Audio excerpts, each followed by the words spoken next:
Bonjour à tous. La dernière fois, on a enfin commencé à parler des insectes, en traitant l'ensemble des insectes aptères, avec les archéognates et les zygantomes, ainsi que tout le clade des paléoptères, avec les odonates, les éphémères et les regrettés paléodictoptéroïdes et méganisoptères. Les paléoptères ont un groupe frère, qui n'est autre que l'infraclasse des néoptères, se caractérisant par des ailes repliées en arrière au repos. Les néoptères rassemblent bien entendu l'immense majorité des espèces d'insectes actuelles. Ils se divisent en plusieurs groupes, à savoir les polynéoptères, les paranéoptères et les holométaboles. Aujourd'hui, je vous le dis, on va pas traîner puisqu'on va parler de l'ensemble du clade des polynéoptères. Ces derniers ont des ailes toujours indépendantes pendant le vol, un champ jugal très développé, des pièces buccales de type broyeur, et ils ont habituellement un développement qu'on appelle porométabole, à l'exception de l'ordre des plécoptères. Les porométaboles sont des insectes qui se développent sans stade immobile et dont la larve ressemble plus ou moins à l'adulte, avec seulement quelques différences, comme la taille, l'absence d'ailes ou tout simplement pas d'organes génitaux développés. Ils sont à mettre en opposition aux holométaboles, que nous verrons dans une future vidéo, qui eux passent par une métamorphose complète, incluant la nymphe. Le meilleur exemple reste la chrysalide des papillons, et cette fois la larve ne ressemble pas du tout à l'adulte. On a aussi les hémimétaboles, chez qui la larve et l'adulte vivent souvent dans des milieux différents, comme c'est le cas avec les odonates et les éphémères que nous avons vus la dernière fois, puisque leur larve est aquatique. Bon, on va commencer, car au total on a 9 ordres à traiter cette fois. On commence avec le superordre des dictyoptères, qui rassemble deux ordres très connus. Démarrons avec nos amis les blattes, qui forment l'ordre des Blattodea. Leur classification a longtemps été sujette à différentes hypothèses, puisqu'il faut savoir que les dernières recherches génétiques placent maintenant les termites au sein de l'ordre des Blattodea, alors qu'avant elles avaient leur propre ordre, celui des isoptères. Il faut le dire, les blattes ont mauvaise réputation, ce qui je trouve est complètement injustifié. Les gens me disent souvent que les blattes sont sales, mais dans leur esprit, blatte égale Blattella germanica, la blatte germanique, qui est le cafard par excellence. Et oui, dans son cas, je comprends l'avis des gens, car il peut être porteur de maladies et considéré comme nuisible. Mais au total, on recense plus de 6000 espèces de blattes, dont beaucoup d'espèces tropicales, qui elles, ont des modes de vie totalement différents. Là encore, c'est de la discrimination. Genre, parce que vous n'aimez pas les frelons, vous mettez les abeilles, fourmis et bourdons dans le même panier des emmerdeurs qui piquent pour le plaisir. Je déforme exprès bien sûr. Sinon, oui, les blattes sont des insectes assez grands pour les gens qui ont peur des petites bêtes. Leur taille peut varier de quelques millimètres à près de 10 cm, comme par exemple la blatte rhinocéros d'Australie ou encore la blatte géante de Madagascar. Les blattes ont un corps de forme ovale et aplati dorso-ventralement. La majorité des espèces possèdent deux paires d'ailes et certaines sont capables de s'envoler très rapidement. On retrouve ainsi des espèces qui n'ont pas d'ailes ou encore des ailes de taille réduite. Les blattes sont généralement omnivores, ce qui explique leur grande souplesse alimentaire, puisqu'en captivité elles mangent à peu près tout ce qu'on peut leur donner. Il y a de très nombreuses familles de blattes, mais une des plus représentées est sans aucun doute la famille des Blattidés, avec la classique Blattella germanica dont j'ai parlé juste avant. Cette espèce est originaire d'Asie et se rencontre dans de très nombreux pays, en particulier près des habitations humaines, des restaurants, des installations de transformation des aliments, des hôtels ou encore des hôpitaux, ce qui en fait sans aucun conteste l'espèce de blatte la plus commune. Ce qu'elle kiffe principalement, c'est l'amidon, les aliments sucrés, les graisses et la viande. On peut en voir surtout pendant la nuit, mais vous pouvez même en voir en journée quand elles sont très nombreuses. Ce qui participe notamment à leur réputation, genre en mode « Ah, les blattes c'est sale », c'est surtout en fait que la blatte germanique, elle sécrète une odeur désagréable lorsqu'elle se sent effrayée, donc c'est sûr ça arrange pas les choses. De la même famille et bien connue des terrariophiles, on a Blatta lateralis, surnommée la Red Runner, et qui est souvent utilisée pour l'alimentation des reptiles et autres arthropodes. Elle est originaire d'Afrique du Nord et d'Asie centrale. La deuxième plus grande famille de blattes, plus sympathique, est celle des Blaberidés, qui sont souvent tropicales et de grande taille. Voici la petite Blaptica dubia, originaire d'Amérique du Sud qui atteint les 5 cm. Vous pouvez ici admirer le dimorphisme sexuel marqué, puisque les mâles adultes ont des ailes complètes qui couvrent leur corps, alors que les femelles ont des ailes atrophiées. Les dubias, comme on aime les appeler, sont partiellement ovovivipares, c'est-à-dire que les jeunes éclosent à l'intérieur de la femelle, et elle peut ainsi donner naissance de 20 à 40 nymphes par mois dans des conditions favorables. Beaucoup de gens en élèvent pour nourrir les reptiles et autres arthropodes, et c'est plutôt facile, puisqu'elles sont surtout amateurs de bananes, de carottes et toute autre épluchure qui fera l'affaire. Gronfadorina portentosa, la blatte de Madagascar que j'ai évoquée tout à l'heure, est l'une des plus grandes espèces et très élevée en captivité. Elles sont aptères mais sont d'excellentes grimpeuses et elles peuvent se déplacer sur les vitres grâce aux pelotes adhésives qui garnissent leurs pattes. Cette espèce est célèbre pour son sifflement, produit par le passage d'air à travers les stigmates situés sur l'abdomen. C'est le son que produit la blatte quand elle est pas contente. Fait intéressant, chez la blatte de Madagascar, ce qu'on retrouve chez pas mal d'espèces d'arthropodes d'ailleurs, il y a une relation de mutualisme avec un acarien, et dans ce cas c'est avec l'espèce Androlaelaps scaeferi, qui vit sur la blatte et prend une partie de la nourriture de son hôte. Comme l'acarien ne s'attaque pas à la blatte et participe même au nettoyage de celle-ci, on parle donc bien de mutualisme et non de parasitisme ou de commensalisme, puisque l'acarien, il tire une bonne protection à vivre dans un château fort géant qui se déplace. Autre espèce plutôt massive avec Blaberus giganteus qui vit dans les régions pluviales d'Amérique du Sud et atteint les 9 cm. Ici la blatte rhinocéros, Macropanesthesia rhinocéros, est quant à elle originaire d'Australie. Elle peut peser jusqu'à 35 grammes, ce qui en fait la plus lourde blatte du monde et peut atteindre l'âge de 10 ans. Elle peut s'enterrer jusqu'à 1 mètre de profondeur dans le sol où elle a sa petite cachette attitrée. Comme je l'ai précisé tout à l'heure, au sein des blattes on retrouve les termites qui constituent une épifamille. On en recense plus de 2000 espèces, et au même titre que les fourmis, ce sont des insectes sociaux, qui vivent au sein de colonies hiérarchisées et organisées en castes, dont l'organisation remonte à au moins 100 millions d'années. Les termites se rencontrent surtout dans les pays chauds, mais sachez que même en France, on peut en trouver. Un couple de termites donne naissance à des larves qui après plusieurs mues se transforment soit en ouvriers ou alors en soldats stériles, donc on les reconnaît facilement car très souvent les soldats ils ont des têtes très développées et ils ont pour rôle de défendre la colonie. Les larves elles peuvent également se transformer en adultes sexués, donc ceux-là ils sont munis d'ailes et ça leur permet de se disperser quand ils quittent la colonie pour à leur tour se reproduire et fonder leur propre colonie. C'est ce qu'on appelle l'essaimage, c'est exactement comme chez les fourmis. Après l'accouplement, le mâle conserve des dimensions normales, tandis que la femelle fécondée a l'abdomen qui se remplit d'œufs et devient donc énorme, acquérant une cinquantaine à une soixantaine de fois, quelquefois une centaine de fois le volume du reste du corps. Munies de pièces buccales broyeuses, les termites se nourrissent surtout de bois et de fragments de feuilles. Elles sont dites alors xylophages. Mis à part les termites sexués qui seront un jour amenés à sortir de la colonie pour rechercher un partenaire sexuel comme je l'ai dit juste avant, eh bien toutes les autres termites qui appartiennent aux autres castes, elles sont aveugles. Elles communiquent donc essentiellement par voie chimique et utilisent un grand nombre de signaux, comme le font les fourmis, mais qui elles ne sont pas aveugles pour autant, enfin ça c'est pour la plupart des espèces. Les termites peuvent également étendre leur aire de répartition par un autre mécanisme, qu'on appelle le marquetage. Cela correspond à une propagation via un réseau de galeries souterrains. En fait, la population d'individus qui va creuser, elle va pouvoir se retrouver séparée volontairement ou accidentellement de la colonie d'origine et fonder ainsi une nouvelle colonie. Rapidement, on distingue 3 grands types de modes nutritifs chez les termites. Il y a les termites dites supérieures qui sont capables de dégrader par eux-mêmes la cellulose du bois grâce à des enzymes. Il y a les termites dites inférieures qui sont dans l'incapacité de dégrader la cellulose par leurs propres moyens et qui entretiennent donc des relations symbiotiques avec des protozoaires flagellés qui leur apportent les enzymes nécessaires à la dégradation de la cellulose. Et ce qui est très intéressant je trouve, c'est que dans ce cas, en fait, ces protozoaires ils peuvent représenter jusqu'à 1/3 du poids de l'hôte.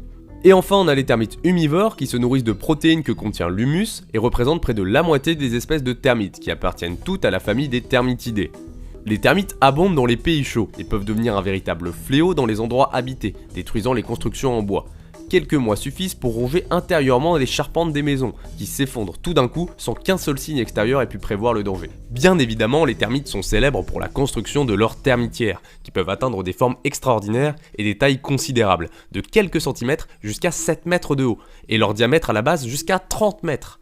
Les plus emblématiques sont sans aucun doute celles de l'espèce Amitermes meridionalis, de la famille des termitidés, qui sont endémiques du nord de l'Australie. Fait également intéressant, les côtés de la termitière sont orientés à l'est et à l'ouest, et rétrécis au sommet pour former une crête. Grâce à cette orientation, la plus grande partie de la termitière est exposée au soleil levant et couchant, tandis que le nid offre moins de surface au soleil à la mi-journée, évitant ainsi sa surchauffe. Donc oui, les termites maîtrisent parfaitement la thermorégulation de leur cité. Les termites sont des espèces ingénieurs puisque la construction de leur termitière crée un habitat favorable à des milliers d'autres organismes vivants, qu'on qualifie alors de thermotophiles. De la famille des rhinotermitidés, vous pouvez admirer ici le Coptotherme de Formose, Coptothermes formosanus, une espèce originaire d'Asie de l'Est qui est invasive dans de nombreux pays.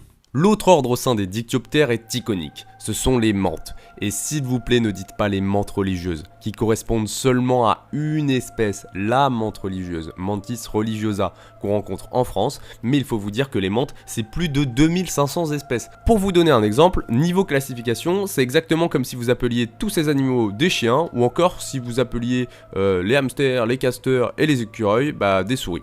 Pour en revenir aux mantes, ces dernières ont une tête triangulaire et des yeux très espacés offrant un large champ de vision, atteignant 20 mètres de distance chez certaines espèces. De plus, certaines mantes peuvent tourner la tête à plus de 180 degrés, ce qui est très pratique pour repérer les proies sans bouger. Car oui, c'est la définition ultime de la mante, c'est un redoutable prédateur, et certainement au sommet de la chaîne alimentaire à son échelle, dans beaucoup d'écosystèmes.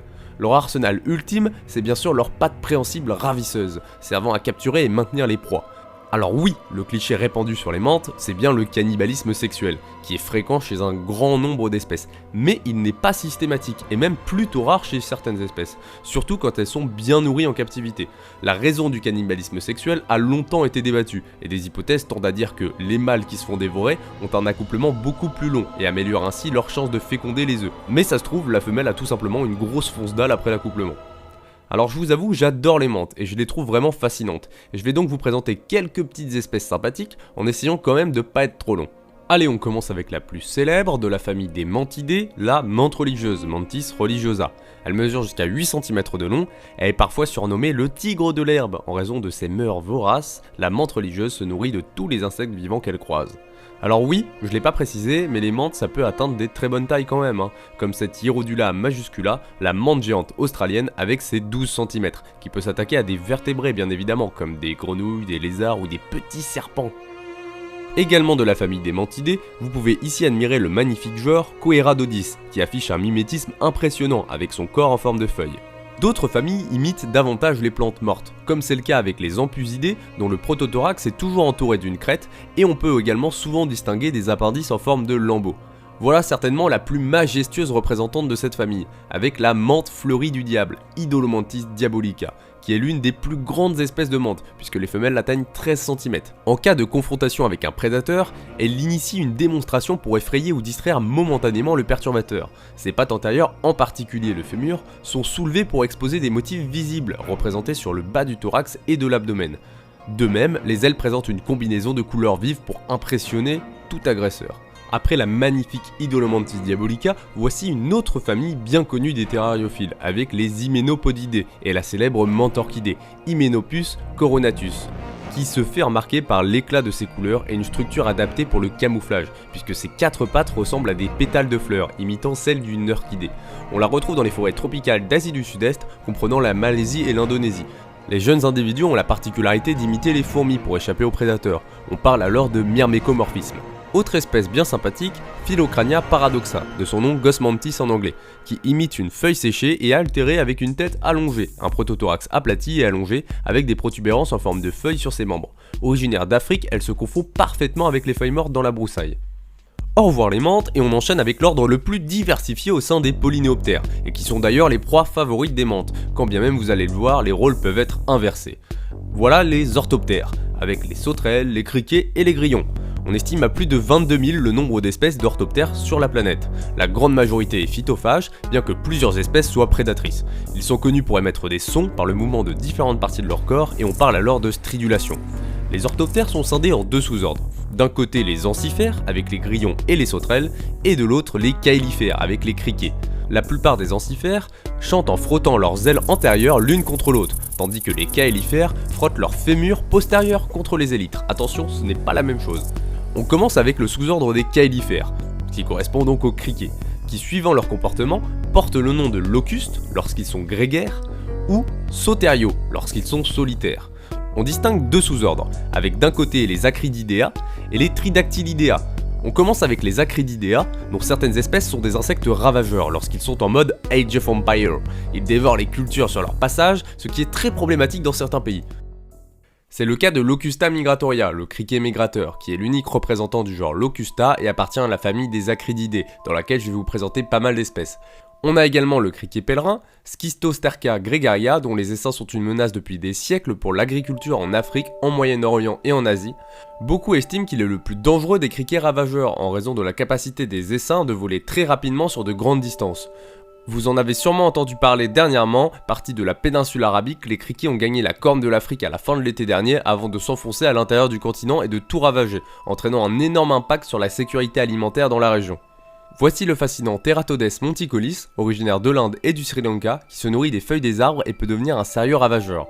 Je trouve son look vraiment stylé, mais c'est aussi le cas de l'espèce suivante avec Acrida cinerea, parfois appelé criquet à tête longue, qui peut atteindre les 5 cm pour les mâles et 8 cm pour les femelles.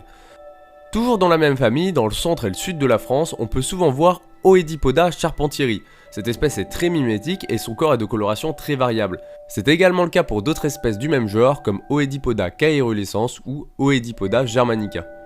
Autre espèce magnifique avec Zonocerus elegans de la famille des Pyrgomorphidae originaires d'Afrique et de Madagascar.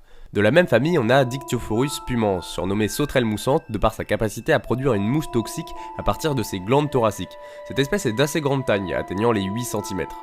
Non, ce n'est pas un phasme que je vous montre, mais bien un orthoptère, avec le genre Proscopia, de la famille des Proscopiidae.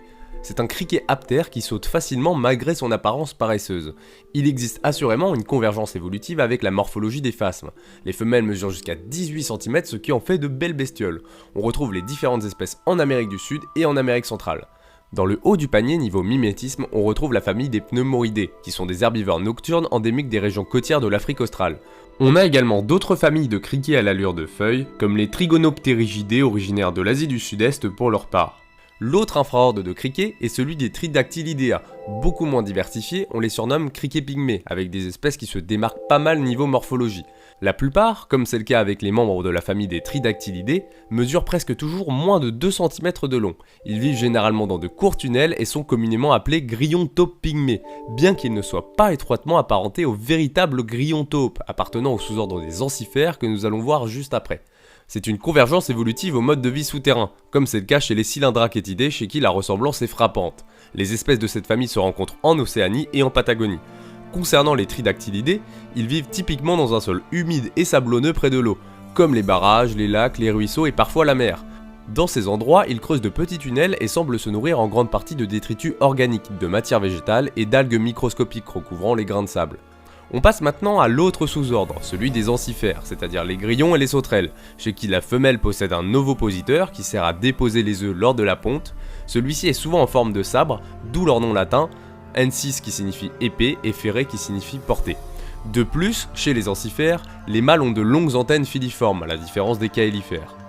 La famille de sauterelles la plus diversifiée est sans aucun doute celle des Tetijoniidae, et si vous pensiez que les sauterelles étaient uniquement des proies, laissez-moi vous prouver le contraire avec la magicienne dentelée, Saga pedo, qui est le plus grand insecte de France, qu'on retrouve dans le sud avec ses 7 cm, auxquels s'ajoutent 4 cm pour l'ovopositeur chez les femelles.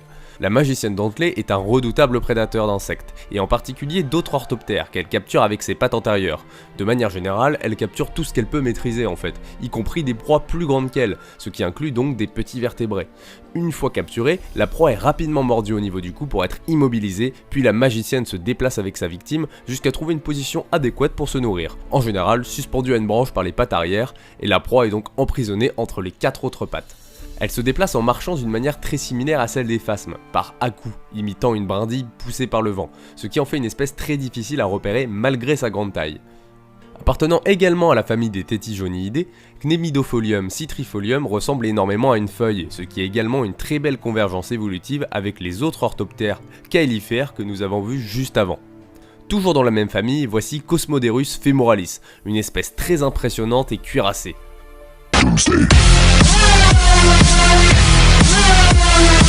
Voici la leptophie ponctuée, Leptophies punctatissima, qui est une espèce qu'on peut souvent observer dans nos jardins en France. De couleur verte, la leptophie ponctuée est longue de 1 à 2 cm et est tachetée de nombreux petits points foncés sur tout le corps. Perso, j'en voyais souvent sur les framboisiers étant plus jeune. Allez, dernière espèce de cette famille, je suis obligé d'en parler, c'est la fascinante Markia hystrix, une sauterelle d'Amérique du Sud disposant d'une apparence qui lui permet de se fondre sur les lichens des arbres au milieu desquels elle se cache. Absolument incroyable niveau mimétisme. Allez, on change de famille et on va voir nos amis les grillons, célèbres pour leur chant. De la famille des Grillidae, le grillon domestique Aketa domestica est originaire d'Afghanistan mais est arrivé en Europe à partir du Moyen-Âge, probablement apporté par le commerce des épices.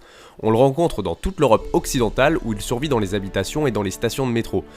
Comme la plupart des grillons, il est opportunisme et peut consommer à peu près tous les aliments, ce qui est très révélateur de son succès. Cette espèce est très connue des terrariophiles car c'est certainement l'insecte le plus élevé et le plus présent en animalerie pour nourrir les reptiles, amphibiens et autres arthropodes. Le grillon de chez nous, que vous entendez souvent chanter dans les champs, c'est le grillon champêtre, Gryus campestris, qui appartient également à la famille des grillidés. C'est le seul grillon à se construire un petit terrier cylindrique profond de 20 à 30 cm, au bout duquel se trouve une chambre un peu plus spacieuse, dans laquelle le grillon peut se réfugier lorsqu'il se sent en danger, lorsqu'il fait froid ou lorsqu'il pleut, tout simplement en fait pour passer l'hiver. La famille des griotalpidés, communément appelés courtilières ou taupe-grillons, sont des insectes fouisseurs relativement gros et vivant en milieu relativement humide, de la tourbière au potager humide en passant par les marais et les prairies inondables. Ici vous pouvez voir l'espèce Griotalpa griotalpa qui mesure en moyenne 5 cm. Il a un régime alimentaire omnivore et s'attaque aux racines et aux tubercules, mais dévore également des vers de terre et des larves diverses qu'il rencontre dans le sol. Son mode de vie nocturne le rend très discret. À quoi ressemble un orthoptère sous stéroïdes? Vous avez votre réponse avec le genre Deinacrida, qui sont communément appelés les weta géants, de la famille des Anostostomatidae. 11 espèces de weta géants ont été recensées et la plupart d'entre elles sont énormes. Ces espèces sont endémiques de Nouvelle-Zélande et représentent un bon exemple de gigantisme insulaire. Les plus grosses espèces peuvent atteindre 10 cm sans compter les pattes et les antennes, pour un poids de 35 grammes. En 2011, un weta femelle géant de 70 grammes a été capturé, ce qui en fait l'un des insectes les plus lourds du monde jamais répertoriés. Voici une espèce au look rigolo de la famille des Coululidés. Cooloola propator est endémique du Queensland en Australie. On sait peu de choses sur son cycle biologique car cette espèce mène une existence presque entièrement souterraine. Bon, il y a plusieurs groupes éteints au sein des Polynéoptères, j'ai l'habitude de vous en montrer dans les autres vidéos, mais vu qu'on a déjà beaucoup de choses à traiter pour les Polynéoptères dans cette vidéo, je ne vais pas trop vous en parler, surtout que ce sont quand même des groupes qui sont plutôt minimes par rapport à d'autres. Mais on va faire une petite exception juste pour les Titanoptères rapidement, qui forment un sous-ordre fossile d'insectes orthoptères, parfois considérés comme un ordre, qui vivait au Trias et au Permien. Ils sont donc apparentés à nos sauterelles et criquets actuels, mais étaient beaucoup plus grands et étaient moins adaptés aux sauts. Leur forme anatomique suggère quand même qu'ils étaient surtout des prédateurs et pas de petits criquets phytophages. Maintenant, changeons d'ordre. Si je vous dis dermaptère, ça vous parle? Et forcicule? Et si je vous dis perce-oreille, eh bien oui, ce sont les perce-oreilles qui forment l'ordre des dermaptères, avec près de 2000 espèces répertoriées à travers le monde. Ce sont des insectes au corps allongé munis de gros cercles formant des espèces de pinces abdominales. Ils s'en servent pour capturer des proies et se défendre. Les pinces ont tendance à être plus courbées chez les mâles que chez les femelles. Les perce-oreilles sont surtout nocturnes et se cachent souvent dans des petites crevasses humides pendant la journée, et sont actifs ainsi la nuit. Ils se nourrissent d'une grande variété d'insectes et de plantes. Même si la plupart des perce-oreilles ont des ailes et sont capables de voler, on les voit que très rarement en vol. De nombreuses espèces de perce-oreilles procurent des soins maternels à leur descendance, ce qui est très rare chez les insectes pour le souligner. Les femelles peuvent s'occuper des œufs et même des jeunes après l'éclosion. Elles continueront ainsi à surveiller leur progéniture jusqu'à leur deuxième mue.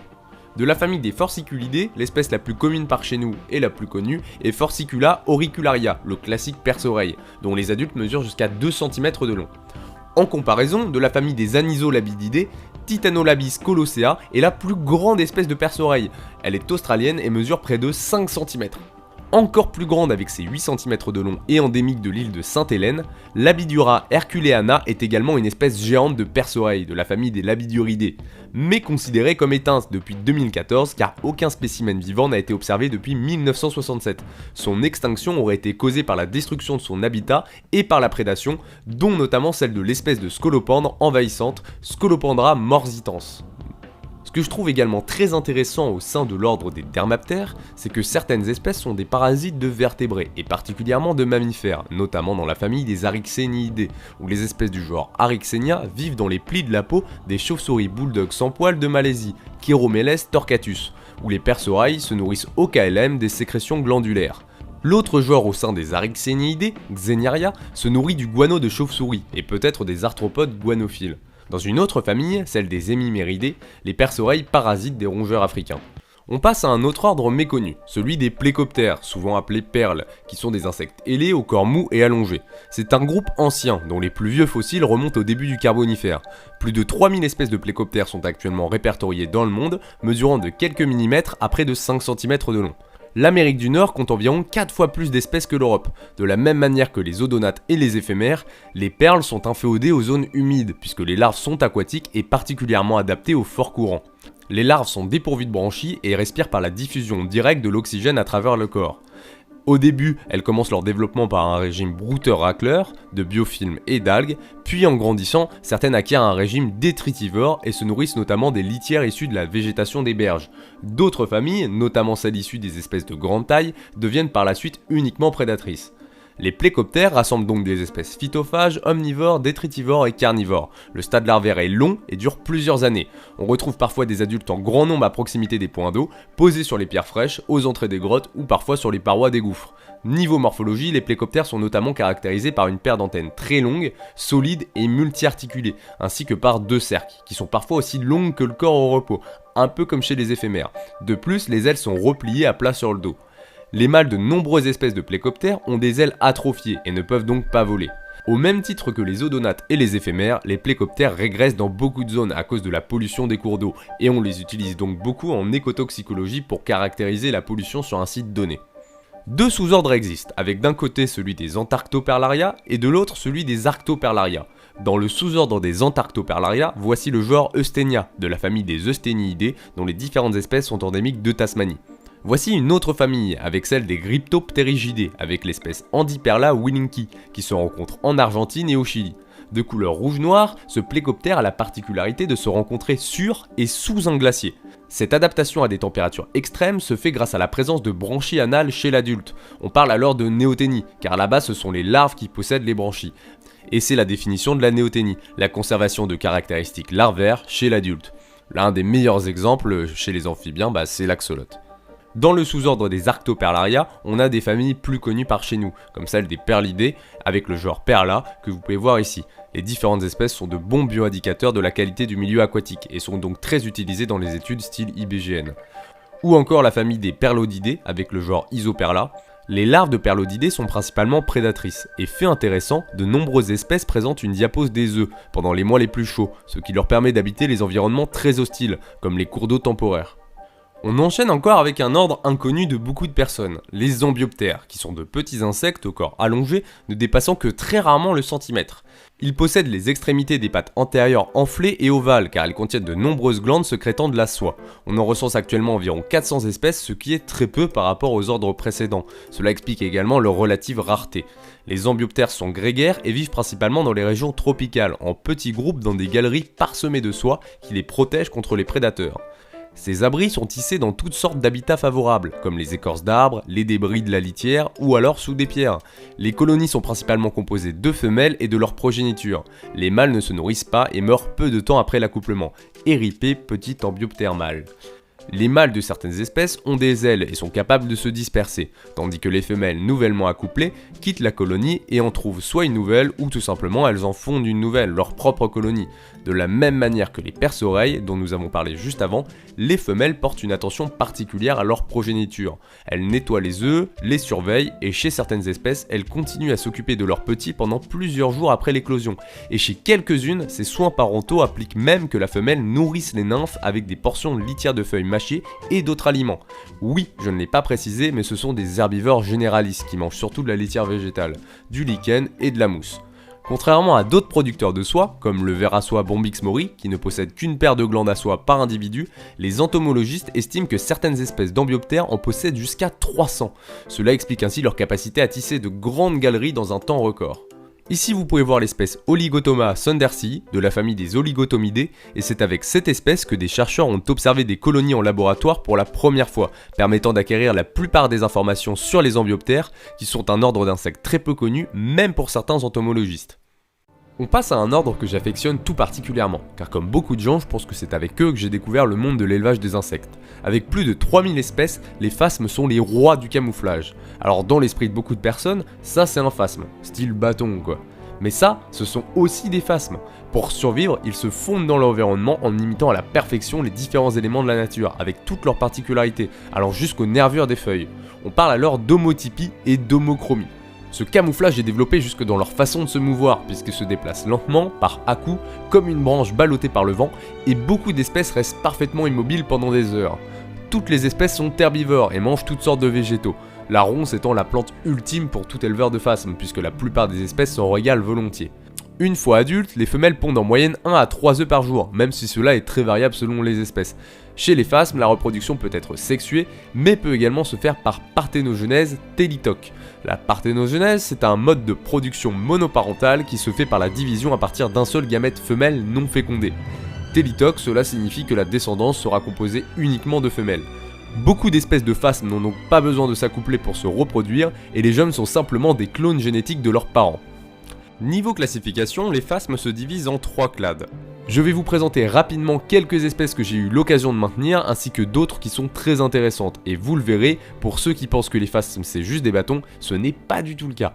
Commençons avec le clade des Agatemerodea, qui est le moins diversifié des groupes, puisqu'un seul genre y est rattaché. Agatemera, dont les différentes espèces vivent dans les régions montagneuses de l'Argentine, du Chili et du Pérou. Le deuxième clade, c'est celui des Timematodea, qui rassemble les phasmes possédant uniquement 3 articles au niveau du tarse. C'est également un taxon très peu diversifié avec une seule famille, celle des Timematidés, qu'on retrouve exclusivement au Mexique et aux États-Unis. Vous l'aurez compris, on va surtout s'intéresser au troisième clade, celui des Verophasmatodea, dans lequel on retrouve 2 infraordres. Commençons avec les Anaerolatae, dont les espèces ne présentent pas ce qu'on appelle des aréoles. Cela correspond à une zone triangulaire située à l'extrémité distale des tibias, contrairement aux membres du second infraordre que nous verrons juste après.